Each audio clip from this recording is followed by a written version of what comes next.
हाँ जी, राधे राधे जी। आवाज आ रही है मेरी?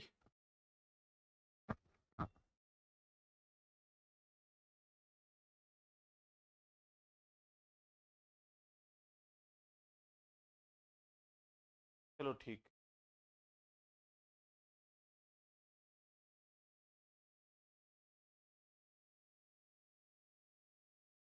हम बात कर रहे थे, अपना टॉपिक क्या था? राजस्थान की प्राचीन सभ्यता।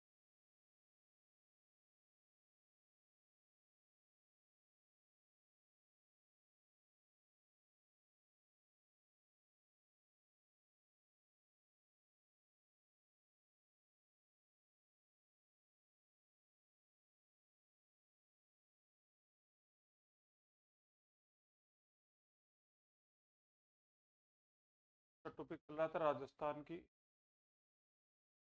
प्राचीन सभ्यता। आ जाएगी आवाज? थोड़ा जोर से बोल लूंगा।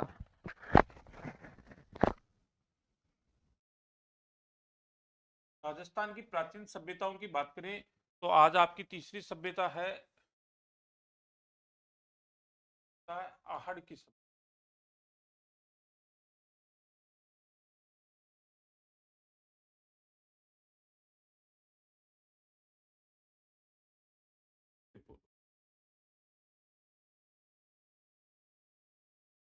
आहड़ की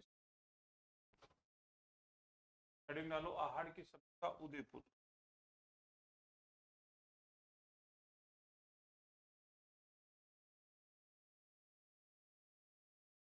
हाँ जी। तो राजस्थान की प्राचीन सभ्यताओं की बात करें तो हमने पिछली क्लास में जो सभ्यताएं पढ़ी वो अपनी एक तो कालीबंगा की सभ्यता थी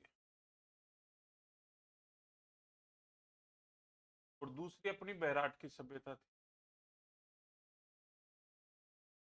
आज हम पढ़ेंगे कौन सी सभ्यता के बारे में, और वो सभ्यता होगी आपकी आहड़ की सभ्यता।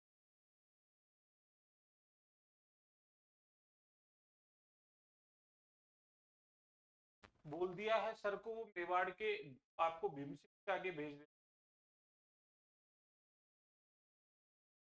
सर को बोला हुआ है।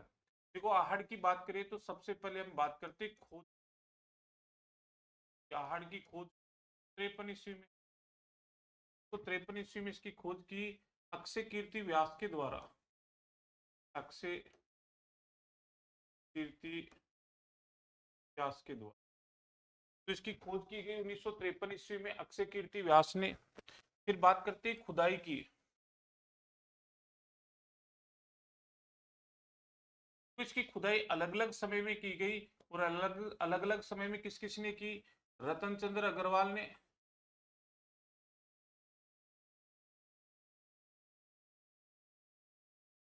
फिर एच डी सांकलिया ने,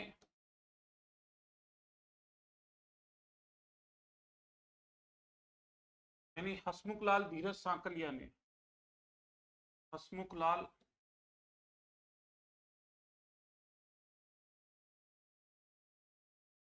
धीरज सांकलिया ने। तीसरा है वीरेंद्रनाथ मिश्र ने।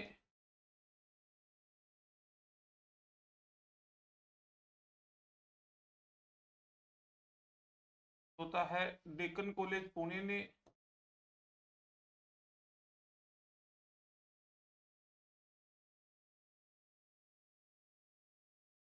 फिर है पांचवा मेलबर्न विश्वविद्यालय।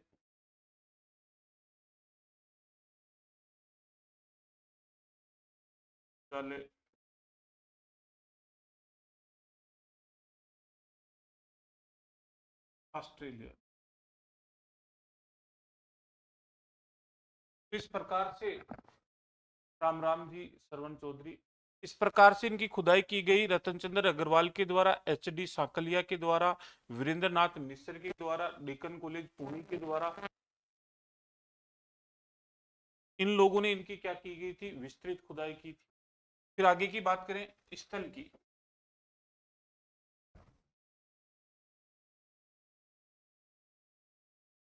यह स्थल कहाँ है? तो स्थल की यदि बात की जाए तो आहड़ सभ्यता का जो स्थल है, यह स्थल उदयपुर जिले में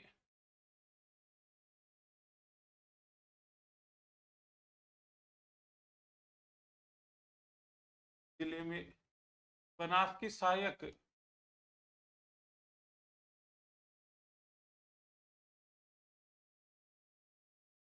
सहायक आयड़ या बेड़च नदी, आयड़ या बेड़च नदी के किनारे स्थित है।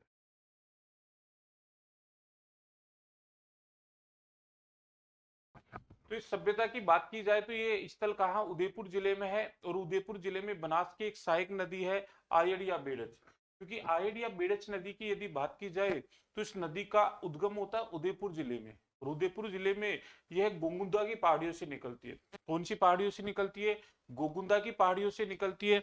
और जब यह नदी गोगुंदा की पहाड़ियों से निकलती है तो वहां पर उद्गम के समय इसका नाम होता है आयड़।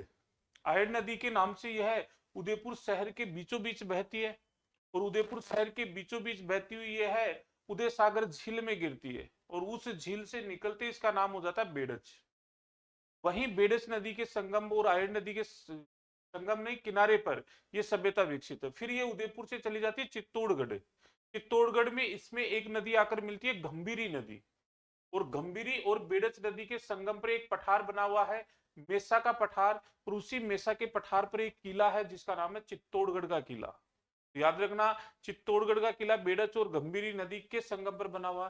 फिर ये आगे जाती है भीलवाड़ा, और भीलवाड़ा के मेनाल नामक स्थान पर बनास में मिलती है, और बनास बेड़च और मेनाल का एक त्रिवेणी संगम बनाती है। तो इस प्रकार से यह सभ्यता कौन सी नदी के किनारे है? आयड़ या बेड़च नदी के किनारे। तो ये हो गया स्थल। अब बात करते हैं इसके उपनाम।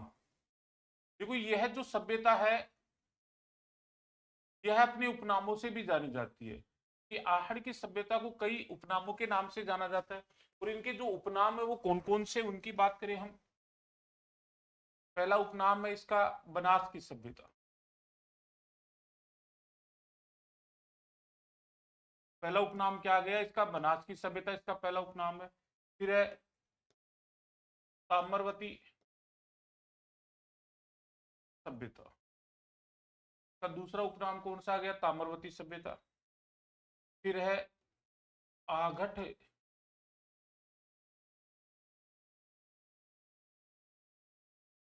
आघटपुर की सभ्यता, का तीसरा उपनाम क्या आ गया? आगटपुर की सभ्यता। फिर है फूलकोट की सभ्यता,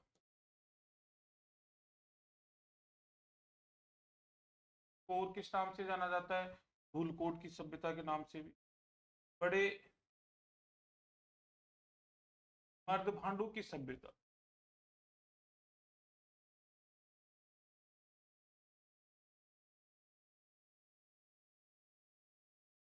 कोट एवं पुरे की सभ्यता,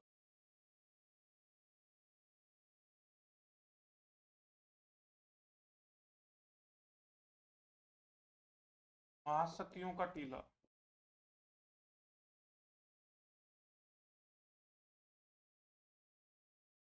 ये इसके 7 उपनाम हो गए।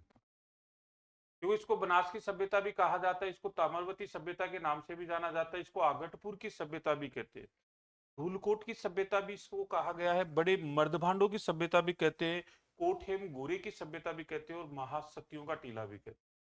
अब देखो मैंने इनके उपनाम ये बताए हैं 7 उपनाम। तो किसी भी सभ्यता का या किसी भी चीज का उपनाम रखा जाता है तो उपनाम तभी रखा जाता है जब वैसी विशेषता उसमें होती है, नहीं तो उपनाम नहीं रखेंगे। और विशेषताओं की यदि यहाँ पर बात की जाए तो पहला है बनास की सभ्यता। देखो बनास की सभ्यता इसलिए है क्योंकि यह जो सभ्यता वो बनास की सहायक नदी के किनारे है, क्योंकि मुख्य नदी तो बनास नदी है, और बनास की सहायक नदी के किनारे स्थित होने के कारण इसको किस नाम से जाना जाता है? बनास की सभ्यता के नाम से जाना जाता है। तो एक तो ये हो गया कि बनास की सभ्यता। दूसरी है ताम्रवती सभ्यता। देखो मैंने आपको बताया था कि कालीबंगा की सभ्यता कांस्य युगीन सभ्यता है, बैराट की सभ्यता लोह युगीन सभ्यता है, तो यह कैसी सभ्यता होगी? ताम्र युगीन सभ्यता होगी। क्योंकि इस सभ्यता के काल में सबसे ज्यादा यदि किसी धातु का प्रयोग किया गया था तो वह धातु कौन सी थी? तांबा थी। और तांबे का बहुतायत मात्रा में प्रयोग हुआ तो इसको क्या कहा गया? ताम्रयुगीन सभ्यता कहा गया। फिर है आगटपुर की सभ्यता। आगटपुर की और धूलकोट की सभ्यता है वो एक सेम है, क्योंकि मैंने आपको बताया कि यह स्थल यानी आहड़ सभ्यता का जो स्थल है वो उदयपुर जिले में स्थित है।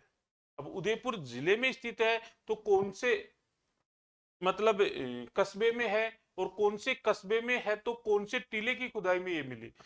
तो आपको ये बताना है कि यह सभ्यता उदयपुर जिले के आगटपुर कस्बे में है। कौन से कस्बे में है? आगटपुर कस्बे में स्थित है। और आगटपुर कस्बे में जिस टीले की खुदाई से ये सभ्यता मिली उस टीले का नाम था धूलकोट का टीला। और धूलकोट का टीला था इसलिए इसको आगटपुर की सभ्यता और धूलकोट की सभ्यता कहा गया। फिर है बड़े मर्दभांडों की सभ्यता। देखो यहाँ पर जो मर्दभांड मिले हैं वो लाल और काले रंग के मिले हैं, और लाल और काले रंग के मर्दभांड मिले हैं जो अन्य सभ्यताओं की तुलना में आकार में बहुत बड़े थे, इसलिए इनको बड़े मर्दभांडों की सभ्यता भी कहा जाता है। एक है कोठेम गोरे की सभ्यता। कोठेम गोरे की सभ्यता की बात करें तो आहड़वासी अपना अनाज रखने के लिए जिन बर्तनों और जिन चीजों का प्रयोग करते थे उन्हें क्या कहा गया? कोठेम गोरे कहा गया। तो इसको क्या कहा गया? कोठेम गोरे की सभ्यता भी कहा गया।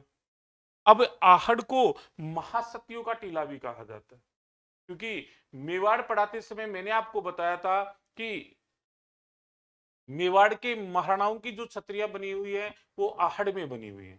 मेवाड़ महाराणाओं की छत्रियां कहां बनी हुई है? आहड़ में बनी हुई है। और अमर सिंह प्रथम पहला महाराणा था जिसकी छतरी आहड़ में बनी। अमर सिंह प्रथम के बाद में सभी महाराणाओं की छतरियां कहां पे बनाई गई?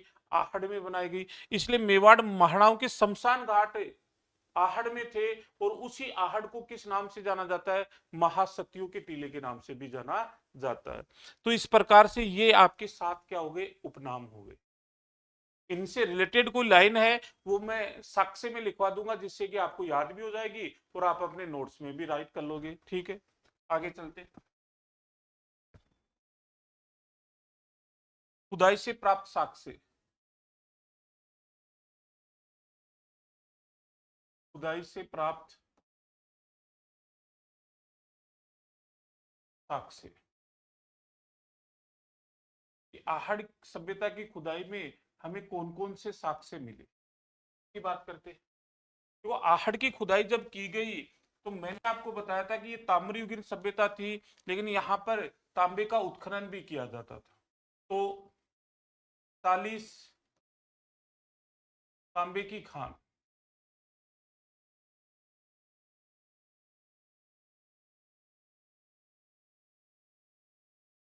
तो आहड़ की खुदाई से पहला एविडेंस क्या मिला कि यहां से खुदाई में 40 तांबे की खान मिली। अब 40 तांबे की जो खान मिली थी उनसे ये पता चलता है कि प्राचीन काल में आहड़ तांबा उत्खनन या तांबा उत्पादन का सबसे प्रमुख। खरड़िया राम राम। तांबा उत्पादन का प्रमुख क्या माना जाता है? ये प्रमुख केंद्र माना जाता है। अब तांबा उत्पादन की बात करें तो मैंने इसे सुना है कि आपकी ज्योग्राफी में दो प्रकार के वो होते हैं खनिज, एक धात्विक खनिज और एक अधात्विक खनिज। धात्विक खनिज की बात करें तो धात्विक खनिज प्रकृति में अयस्क के रूप में मिलता है। प्रकृति में किस रूप में मिलता है? अयस्क के रूप में मिलता है। और अयस्क के रूप में जो खनिज मिलता है उसको शुद्ध करके फिर हम उसको उपयोग के योग्य बनाते हैं। अधात्विक खनिज है वह जिस रूप में प्रकृति में मिलता है उसी रूप में हम उसका क्या करते हैं? उपयोग करते हैं। इसका मतलब प्रकृति में जिस रूप में धात्विक खनिज मिलता है उसे हम उपयोग नहीं कर सकते, उपयोग के लिए उसको शुद्ध किया जाता है, उसके अयस्क को शुद्ध किया जाता है। फिर क्या होता है कि वो खनिज निकलता है। कई बार तो एक अयस्क से दो खनिज निकलते हैं, जैसे गलेना अयस्क है। गलेना अयस्क से एक तो चांदी निकलती है और दूसरा, हाँ सुचालक है वो भी सही है। एक तो गलेना इस्क से चांदी निकलती है और दूसरा आप बताओगे कि गलेना इस्क से क्या निकलता है, और एक ये बताओगे कि तांबे का इस्क क्या है। जल्दी कमेंट करो तांबे का इस्क क्या है और गलेना इस्क से दूसरी चीज क्या निकलती है। दूसरा, तांबा गलाने की भट्टियां, क्योंकि इस्क को शुद्ध करोगे तो क्या करोगे? तांबा गलाने की भट्टियां मिली।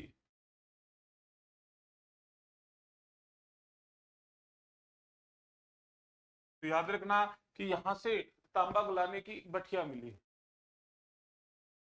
नहीं, लेड, शीशा।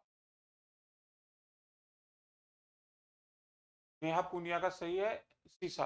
की चांदी गलेना से चांदी निकलती है और शीशा जस्ता निकलता है, अकेला जस्ता नहीं निकलता, शीशा जस्ता निकलता है। और इसका सही है कॉपर पायरेटीज।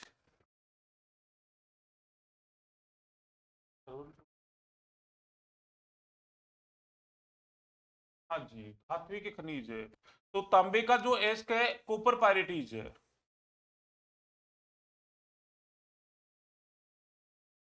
तो याद रखना ये क्या माना जाता है, कॉपर पायरेटीज माना जाता है। सही है। तो यहां से भाई धात्विक खनिज है तो उसको गलाएंगे तो ही तो इससे तांबा निकलेगा, तो यहां पर तांबा गलाने की क्या मिली थी, भट्टियां मिली थी। तीसरी चीज, एक मकान से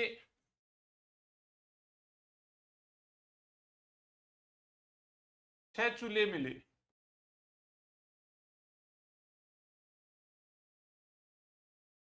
जिसे संयुक्त परिवार पर था।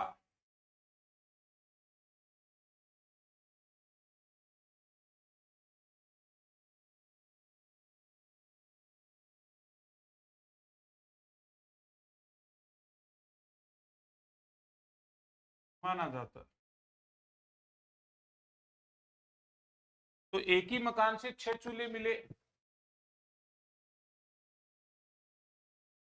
तो उसको क्या माना जाता है, संयुक्त परिवार प्रथा का प्रमाण माना जाता है। देखो क्या है कि एक मकान में एक चूल्हा है तो इसका मतलब एकल परिवार है, क्योंकि यदि परिवार छोटा है आकार में तो क्या होता है, एक चूल्हे पर भी सारा काम हो सकता है। कई बार क्या होता था कि पहले जो संयुक्त परिवार प्रथा थी उसमें परिवार में सदस्यों की संख्या 30-40 हो जाती थी, और 30-40 लोगों का खाना एक चूल्हे पर बनाना संभव नहीं था। तो वो लोग क्या करते थे, एक से अधिक चूल्हे रखते थे। और एक से अधिक चूल्हे रखने का फायदा क्या होता था कि एक चूल्हे पे जैसे सब्जी बन रही है, एक पे दूध गर्म हो रहा।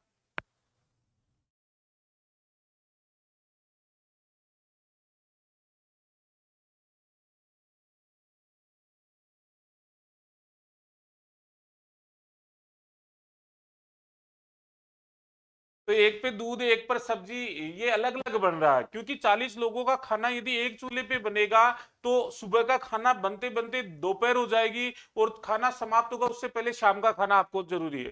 लेकिन आपको तो ये बताना है कि वर्तमान समय में संयुक्त परिवार प्रथा अच्छी है या एकल परिवार प्रथा अच्छी है, और अच्छी है तो क्यों है, कमेंट करो जल्दी कि आपको कौन सी परिवार प्रथा अच्छी लगती है, कि ज्वाइंट फैमिली अच्छी है, सिंगल फैमिली अच्छी है, बताना देखें। तो इसका मतलब क्या है कि यहां पर संयुक्त परिवार प्रथा प्रचलन में थी। आगे की बात करें हम, 4 नंबर,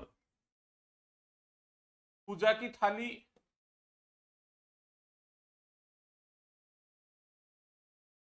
व दीपक मिला। अब देखो पूजा की थाली व दीपक मिला।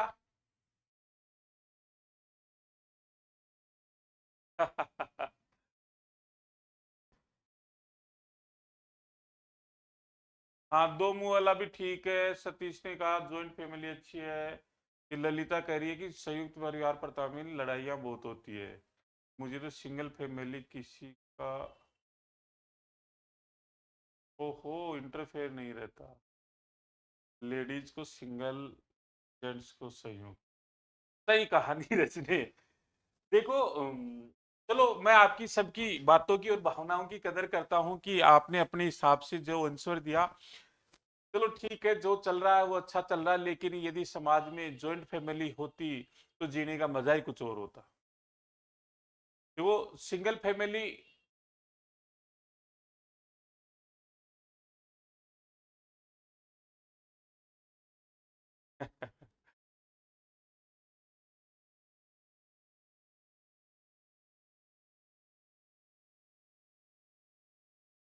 सही है। वो जॉइंट में तो देखो बोलना भी जरूरी है कि थारो टाबर वो कर दियो, थारो टाबर वो कर दियो, लेकिन मेरे हिसाब से तो जॉइंट फैमिली में जीने का आनंद कुछ और है।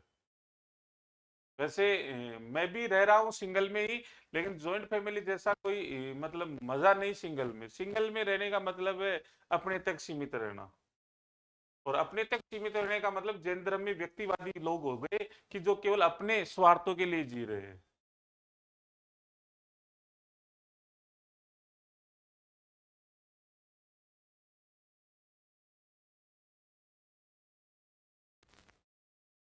अरे शाबाश, 27 जने हैं आपके घर पर।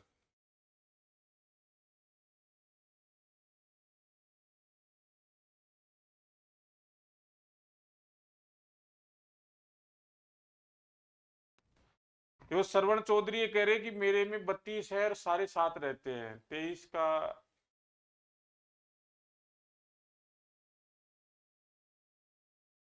सही है। देखो आपसी भाईचारा और आपसी प्यार तो वही मिलता है जहां जॉइंट फैमिली होती है। और जॉइंट फैमिली होने का एक फायदा है कि सुख दुख में सब साथ रहते हैं। सिंगल फैमिली में आप रहोगे लेकिन जीने का मजा नहीं है, आप चाहे मानो या ना मानो। हाँ, इंटरफेयर कम रहता है सिंगल फैमिली में, क्योंकि आपको आपके काम में इंटरफेयर कौन करेगा, कोई नहीं कर पाएगा, लेकिन इंटरफेयर भी अच्छा लगता है। और जो जॉइंट फैमिली में रह रहे हैं वो ये कह तो रहे हैं कि हाँ इंटरफेयर होता है, बच्चों को डांटते हैं, वो बच्चों को लाइफ नहीं मिल पाती है, लेकिन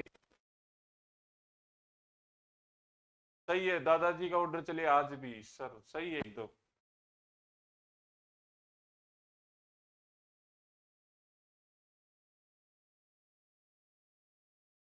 ये भी सही है कि एक साथ रहते खाना अलग अलग बनना, चलो बहुत अच्छी बात है। जॉइंट फैमिली में रह के देखना बहुत मजा आता है, बहुत आनंद आता है, और जीवन जीने का असली मजा वहीं पे है जो अपने भाइयों और बहनों और घर वालों के साथ रहते हैं। 5 नंबर। तो पूजा की थाली और दीपक मिला। देखो आपने देखा होगा कि प्राचीन सभ्यताओं में पूजा पाठ कम ही होती थी, क्योंकि न मंदिर मिल रहे थे न देवालय मिल रहे थे। लेकिन जब आहड़ की खुदाई की गई तो आहड़ की खुदाई से एक तो पूजा की थाली मिली।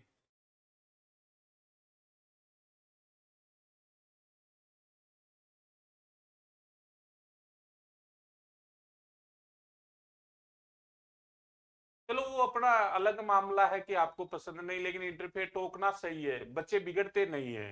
टोका टाकी होती है तो अपन बिगड़ते नहीं है, अपने को कोई टोकने वाला नहीं है तो अपन बिगड़ जाते हैं। टोकना सही है। और वो टोकते ही, ये थोड़ा ही है कि जबरदस्ती टोकते हैं। वो तो जब भी अपने से कोई गलती होती है तो टोकते हैं। और वो नहीं चाहते कि अपने को बार बार टोका जाए, वो तो समझाते हैं क्योंकि उन्होंने जिंदगी जी है, उनके पास अपने से ज्यादा तजुर्बा है। तो वो अपने तजुर्बे के आधार पर बताते हैं कि जिंदगी में ऐसा करने से ऐसा हो सकता है, और वो सुनना भी चाहिए। मैंने जब आपको मैं पढ़ाऊंगा इंडियन हिस्ट्री, तो बाबर ने अपने बेटे को कहा था कि ये सामने शेर खां एक चालाक अफगान है, इससे बच के रहना, लेकिन बुजुर्गों के मुशावरे कोई लेता नहीं है।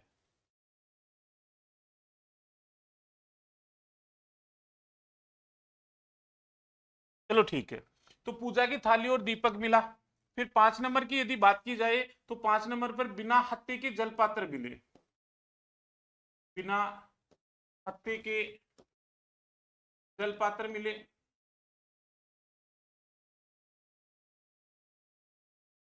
जिनका संबंध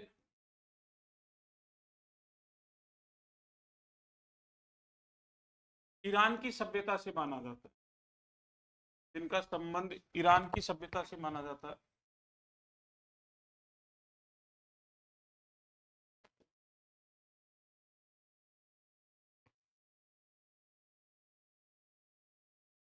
देखो आहड़ की खुदाई में ऐसे जलपात्र मिले।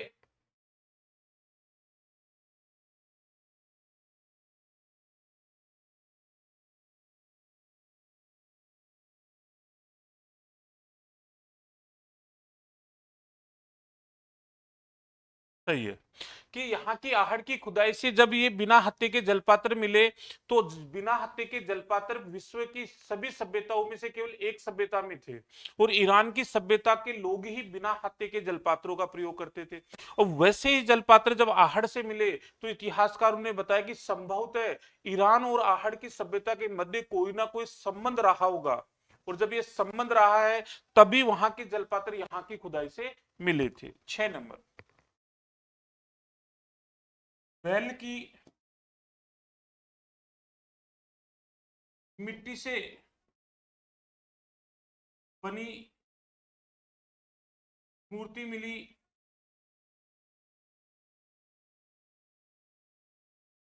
जिसे बनासियन बुल कहा गया।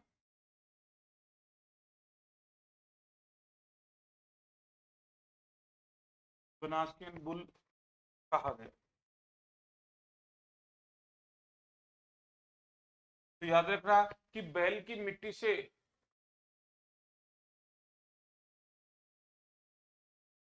तो बैल की मिट्टी से बनी हुई मूर्ति मिली थी और इस मिट्टी से बनी हुई मूर्ति को हम मण मूर्ति कह सकते हैं। एक शब्द में क्या लेंगे हम इसका शब्द, मण मूर्ति मिली। और मण मूर्ति का अर्थ भी होता है कि मिट्टी को पकाकर मूर्ति बनाना। और उसे किस नाम से जाना गया, बनासियन बुल के नाम से जाना गया। तो यहां से बनासियन बुल का उल्लेख मिला। नेक्स्ट 7 नंबर, यह सभ्यता उदयपुर जिले में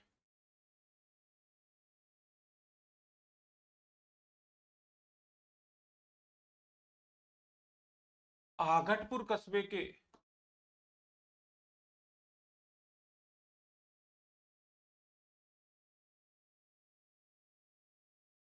फुलकोट फुलकोट के टीले की खुदाई से प्राप्त हुई थी।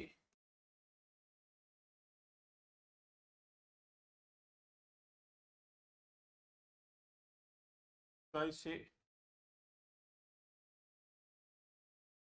प्राप्त हुई थी। तो याद रखना कि ये आगटपुर कस्बे में थी और आगटपुर कस्बे में कौन से टीले की खुदाई से मिली, फुलकोट के टीले की खुदाई से मिली।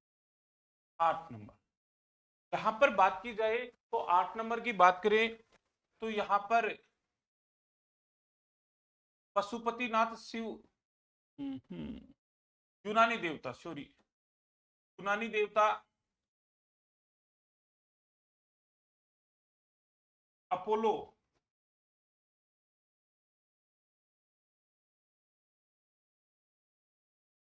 के चित्र वाली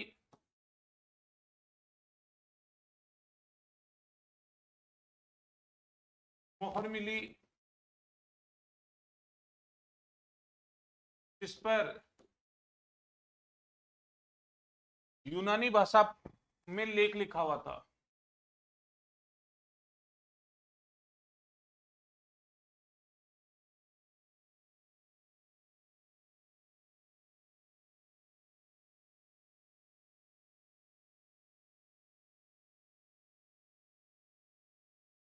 अर्थात अर्थात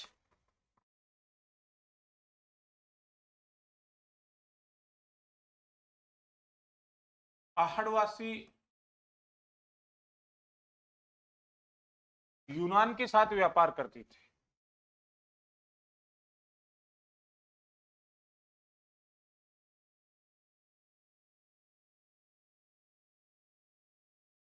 व्यापार करते थे। तो याद रखना कि आहड़वासी किसके साथ व्यापार करते थे, यूनान के साथ व्यापार करते थे। फिर नेक्स्ट देखें, आहड़ सभ्यता को आहड़ सभ्यता को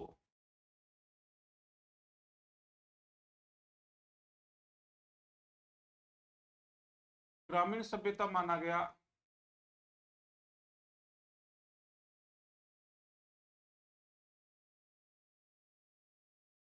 क्योंकि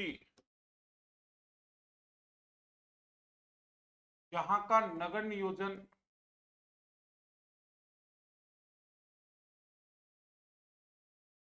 नगर नियोजन नियोजित प्रकार का था।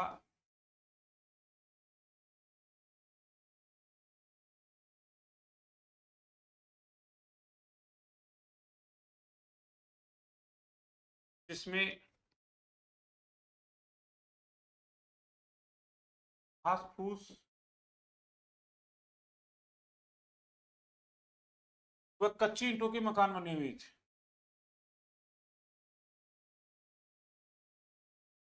कच्ची ईंटों के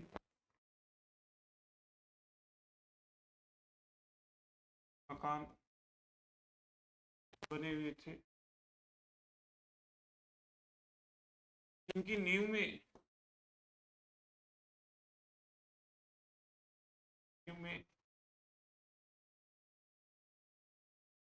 इस पत्थर इनकी नींव में निस पत्थर का प्रयोग होता था।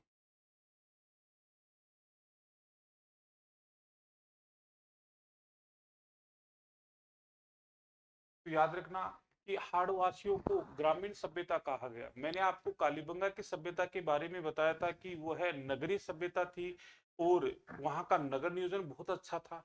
यहाँ ग्रामीण सभ्यता है और ग्रामीण सभ्यता क्यों माना जाता है? क्योंकि इनका नगर नियोजन अनियोजित प्रकार से, देखो शहरों में पूरी नियोजित प्रकार से मतलब कॉलोनियां काटी जाती है, वहां पर बसावट होती है, लेकिन गाँव में ऐसा नहीं है। गाँव की आप बसावट देखोगे कि या तो गाँव की बसावट एक सड़क के सहारे सहारे रहती है, या कोई पानी का सोर्सेज है तो उसके चारों तरफ रहेगी। तो इस प्रकार से जो गाँव की बसावट है वो अनियोजित प्रकार से, जिसमें अधिकांश मकान घास फूस के बने होते हैं या कच्ची ईंटों के बने होते हैं, और जिनकी नींव में किसका प्रयोग किया गया? निस पत्थर का प्रयोग किया गया। इसलिए इस सभ्यता को कैसी सभ्यता माना गया? यहाँ पर देखा जाए तो आहड़ वासियों में या आहड़ सभ्यता में नालियों का कोई प्रयोग ही नहीं किया गया था। गांव में आपने देखा होगा कि वर्तमान में तो फिर भी गांव डेवलप हो गए हैं, लेकिन प्राचीन काल के गांव देखोगे तो वहां पर नालियां नहीं बनाई जाती थी। तो यहाँ पर नालियों का कहीं पर कोई उल्लेख नहीं है कि ये नालियां किसकी बनी हुई थी। नेक्स्ट, अगली विशेषता, यहाँ पर अनाज रखने के लिए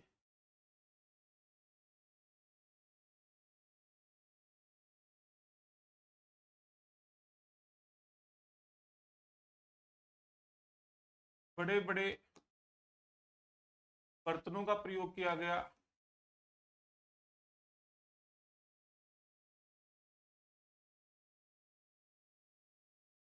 बर्तनों का प्रयोग किया गया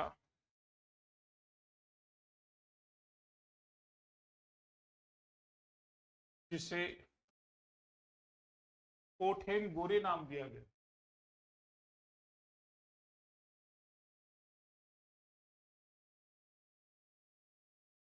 आपके गांव में है, आप डेवलप्ड गांव में रहते हो, आप वर्तमान में 21वीं सदी की बात कर रहे हो। 21वीं सेंचुरी में हम बहुत आगे हैं विकास के मामले में। मैं बात कर रहा हूँ ईसा पूर्व पहले की बात, और ईसा पूर्व पहले की बात यानी 2000 से 1200 ईसा पूर्व की बात कर रहा हूँ, जब लोगों के पास तकनीकी के नाम पर जीरो था। तब लोग एक स्थान से दूसरे स्थान पर जाने के लिए केवल पैदल मार्ग लेते थे। तब लोग जब भी कोई संदेश पहुंचाते थे तो या तो कोई पाती पाती यानी पत्र लिखते थे या कबूतर के माध्यम से जाते थे। आज आप कबूतर के माध्यम से, मैं कहां बैठा हूं जयपुर, आप कहां बैठे हुए हो, ये एक टेक्नोलॉजी का जमाना है। अरे नहीं, वो तो जब समय का डिसाइडेशन निर्धारण हुआ तो उसने क्या किया कि किसी एक चीज को जीरो समय मान लिया, और एक चीज को जो जीरो समय माना था वो ईसा मसीह के जन्म को माना था। अब किसी भी संख्या में जीरो लाने के लिए संख्या उल्टी ही चलेगी। सीधी यदि चलाते तो वो जीरो कैसे आएगा? वो तो अनंत तक जीरो नहीं आएगा। तो उस ईसा मसीह से पहले का जो समय था वो उल्टा चलाते हुए जीरो आया, और ईसा मसीह के जन्म के बाद में एक दो तीन चार, यानी इनडायरेक्टली रूप से हम कह सकते हैं ईसा मसीह के जन्म को 2025 साल हो गए।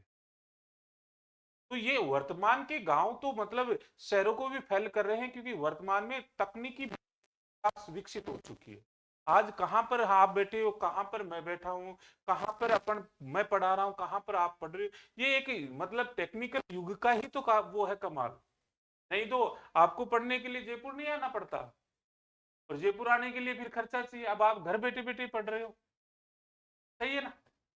तो यहां पर अनाज रखने के बड़े बड़े बर्तनों का प्रयोग किया गया जिसे कोठिम गोरे नाम दिया गया।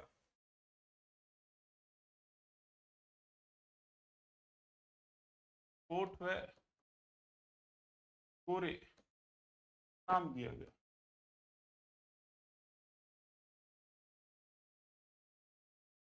तो याद रखना कि इन्होंने अनाज रखने के लिए बड़े बड़े बर्तनों का प्रयोग किया, और बर्तनों का प्रयोग किया तो उनको किस नाम से जाना गया? कोठेम गोरे के नाम से जाना गया। नेक्स्ट, आहड़ वासियों का मुख्य खाद्यान्न।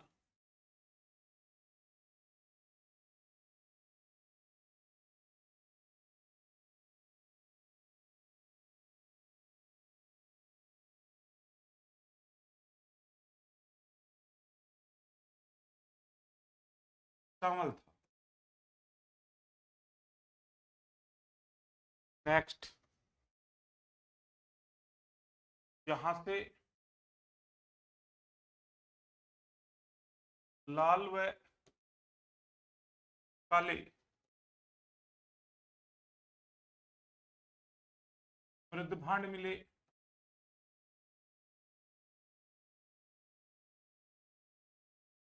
जिनको उल्टी तपाई विधि से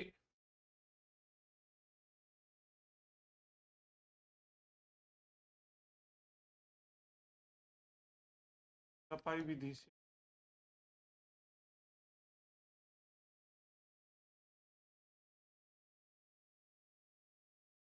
पकाया जाता था।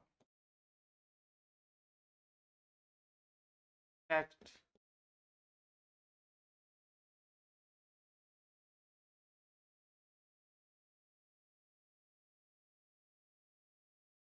हाँ, रूम से बाहर नहीं जाती। सर्दियों में मामला बहुत अच्छा है, रजाई में बड़े बड़े मतलब स्टडी हो रही है।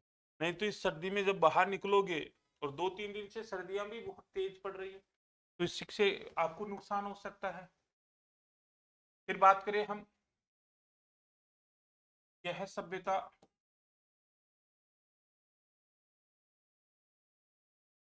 सामरवती सभ्यता मानी जाती है। सामर युगीन सभ्यता मानी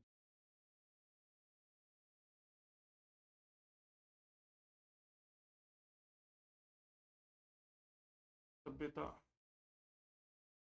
मानी जाती है। तो इसको ताम्र युगीन सभ्यता भी कहा जाता है। फिर बात करें, कार्बन 14 पद्धति के आधार पर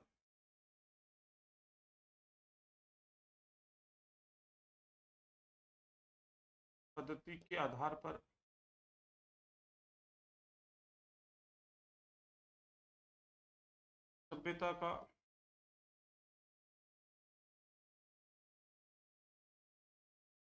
समय 2000 से 1200 ईसा पूर्व बताया गया।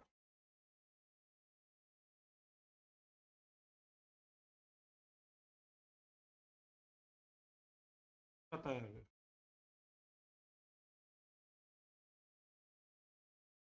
तो वही, जब भी प्राचीन सभ्यताओं का समय ज्ञात किया जाता है, तो प्राचीन सभ्यताओं का समय कार्बन 14 पद्धति के आधार पर ज्ञात किया जाता है, और उस पद्धति पर आधार किया जाता है, तो उसका समय कितना आया? 2000 से 1200 ईसा पूर्व इस सभ्यता का समय आया।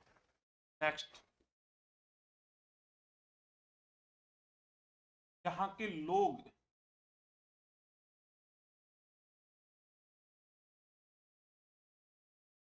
अपने शव के साथ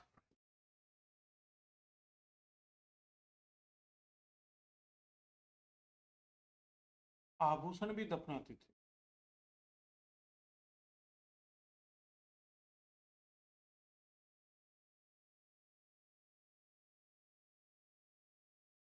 ये काम अच्छा था इनका, कि यहाँ के लोग जब भी किसी व्यक्ति की मृत्यु होती थी, तो उस व्यक्ति की मृत्यु के बाद में क्या करते थे? उस व्यक्ति से संबंधित जितने आभूषण थे वो जमीन में दफनाते थे।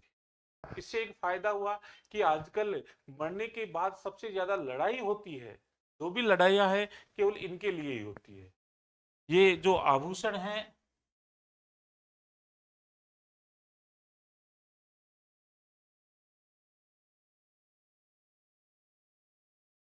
इनके लिए उसके बाद भला आदमी है सर।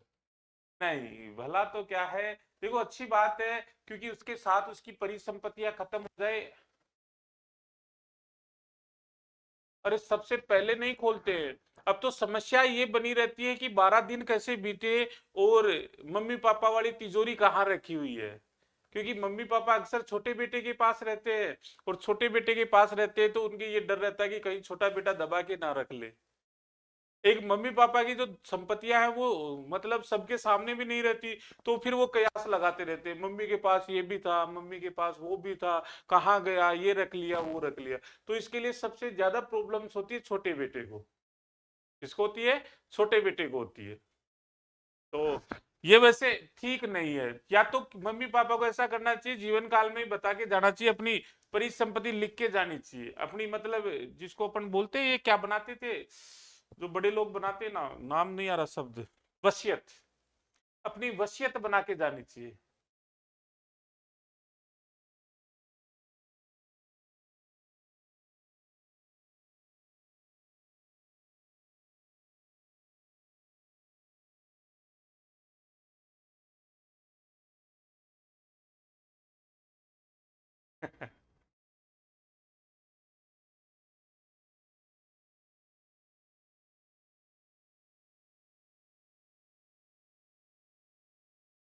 आपके दफनाते हैं कान का?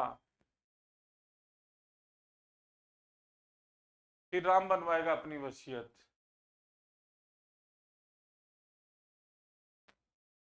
नहीं, आजकल अब आपके ही पता नहीं क्यों दफनाते हैं। आजकल तो ऐसे कहते हैं कि शरीर पर एक छोटा सा वो धागा भी नहीं रहने देते, पहले उसको काटते हैं। ऐसे कहते हैं शरीर पर कोई धागा कोई आभूषण कुछ नहीं रखते। अब कई समाज के लोग हैं जो मतलब कई स्थानों पर करते होंगे कि कान की, अभी किसी ने वो लिखा था कि हमारे कान की मूर्तियां आज भी दफनाते हैं। क्यों फालतू में सोना वेस्ट करते हो, जमीन में जाके करेगा क्या वो?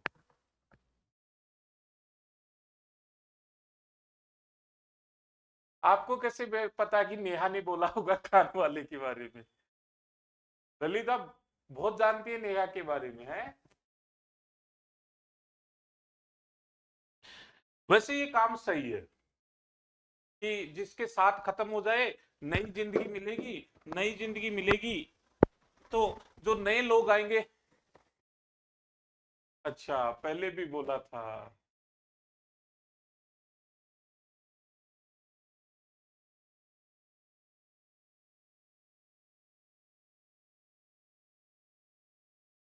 चलो अच्छी बात है, पहले बताया, आप बहुत बातें याद रखते हो, अच्छी बात है। तो यहाँ के लोग अपने शव के साथ अपने क्या दफनाते थे? वो आभूषण भी दफनाते थे। आगे की बात करें, मैंने आपको बताया आहड़ को महासतियां कहा गया। आहड़ को महासतियों का टीला कहा गया।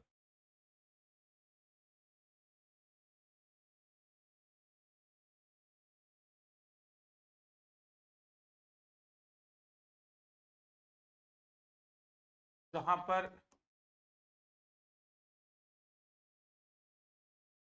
मेवाड़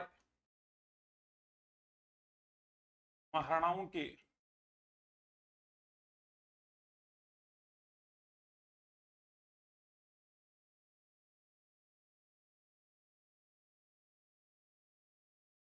शमशान घाट बने हुए। तो याद रखना कि आहड़ को,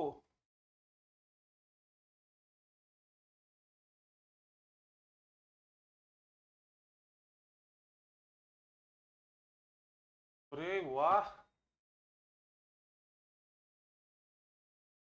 कि सर हमने हमारा ग्रुप ईओ आर ओ के ईओ बनने के बाद हम साथ ही टर्निंग करेंगे, बहुत अच्छी सोच है।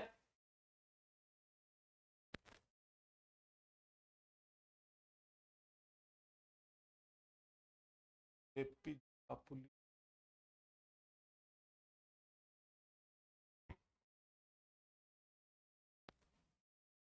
पत्थर मिला है लेपी जलापुली, लेकिन इतना इनका उल्लेख नहीं मिलता है। लेकिन ये अच्छा है कि ग्रुप पे आप एक साथ ईओ आरओ की टर्निंग करोगे। तो यहाँ पर मेवाड़ महाराणों के शमशान घाट बने हुए हैं, जिसको किसके नाम से जाना जाता है? महासतियों के टीलों के नाम से भी जाना जाता है। यह लोग कृषि व पशुपालन का कार्य करते थे।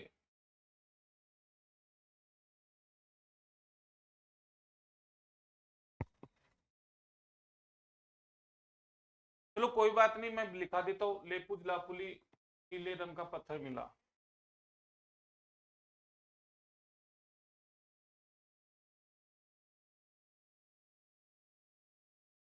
लेपिज, ये आपकी आहड़ की सभ्यता थी, वो हुई कंप्लीट। इसमें किसी भी प्रकार का कोई आपको डाउट हो, एक बार दोबारा देख लो। खोज बताई 1953 में अक्षय कीर्ति व्यास के द्वारा। दूसरा है खुदाई रतन चंद्र अग्रवाल, एचडी साकलिया, वीरेंद्र नाथ मिश्र, डेक्कन कॉलेज पुणे और मेलबर्न विश्वविद्यालय ऑस्ट्रेलिया। ये उपनाम ये जरूर याद रखना, थोड़े थोड़े उपनाम कई बार पूछ लेता है कि कौन कौन से उपनामों से जाना जाता है। सिंपल उपनाम है कि बनास की सभ्यता थी, ताम्रवती सभ्यता थी, आगटपुर की सभ्यता थी, धूलकोट की सभ्यता थी, बड़े मर्द भांडों की सभ्यता थी, कोटहेम गोरे की सभ्यता थी और महासतियों का टीला थी। यहां से खुदाई में क्या क्या मिला? 40 तांबे की खान मिली। अब तांबे की खान मिली है तो इसका मतलब तांबा गलाने के लिए यहाँ पर भट्टिया भी मिली है। फिर एक मकान से 6 चूल्हे मिले, क्योंकि ये लोग संयुक्त परिवार प्रथा प्रचलन में थी। फिर पूजा की थाली और दीपक मिला। ये चीज थोड़ी सी अलग है, क्योंकि किसी भी सभ्यता में कोई मंदिर और दिवाले का अवशेष तो नहीं मिला, लेकिन यहाँ से पूजा की थाली और दीपक मिला। बिना हत्थे के जलपात्र मिले, जिनका संबंध ईरान की सभ्यता से माना जाता है। बैल की मिट्टी से बनी हुई मूर्ति मिली, जिसको बनासियन बुल के नाम से जाना जाता है। उदयपुर जिले के आगटपुर कस्बे में है, और आगटपुर कस्बे में जिस टीले की खुदाई से मिली, उस टीले का नाम धूलकोट का टीला है। यूनानी देवता अपोलो के चित्र वाली मोहर मिली, और जिस पर यूनानी भाषा में लेख लिखा हुआ है।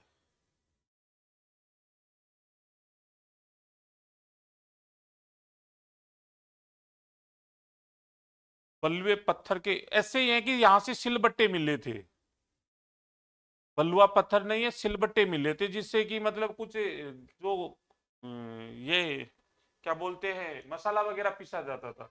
यानी ये लोग यूनान के साथ क्या करते थे? व्यापार करते थे। आहड़ सभ्यता ग्रामीण, एक ये चीज बहुत इंपॉर्टेंट है कि यह सभ्यता किसी मानी जाती है? ग्रामीण सभ्यता मानी जाती है। और ग्रामीण सभ्यता का कारण क्या है? क्योंकि इनका नगर नियोजन अनियोजित प्रकार से था, और यहां पर जितने भी मकान बने हुए थे, यहां से जितने भी मकान बने हुए थे, वो सारे मकान किसके बने हुए थे? कच्ची ईंट और घास फूस के बने हुए थे। फिर यहाँ पर अनाज रखने के लिए बड़े बड़े बर्तनों का प्रयोग किया गया, जिसे कोठेम गोरे नाम दिया गया। आहड़ वासियों का प्रमुख खाद्यान्न क्या था? चावल।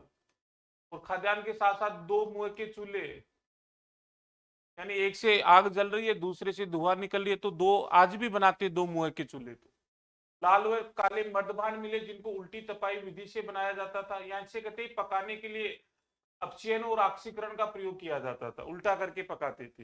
ये सभ्यता ताम्रयुगीन सभ्यता है, क्योंकि यहाँ पर अधिकांश जो धातु मिली वो तांबा मिली। कार्बन 14 पद्धति के आधार पर इसका समय बताया गया 2000 से 1200। यहाँ के लोग अपने शव के साथ आभूषण भी दफनाते थे। आहड़ को महासतियों का टीला भी कहा गया, जहां पर मेवाड़ महाराणाओं के शमशान घाट बने हुए हैं। फिर यहाँ के लोग कृषि और पशुपालन का कार्य करते थे। नीले रंग का पत्थर लेपिज मिला, और एक दो मुंह के चूल्हे मिले, ये भी लिख लेना। ये आपकी आहड़ की सभ्यता हुई कंप्लीट, और बाकी पढ़ेंगे हम नेक्स्ट क्लास में।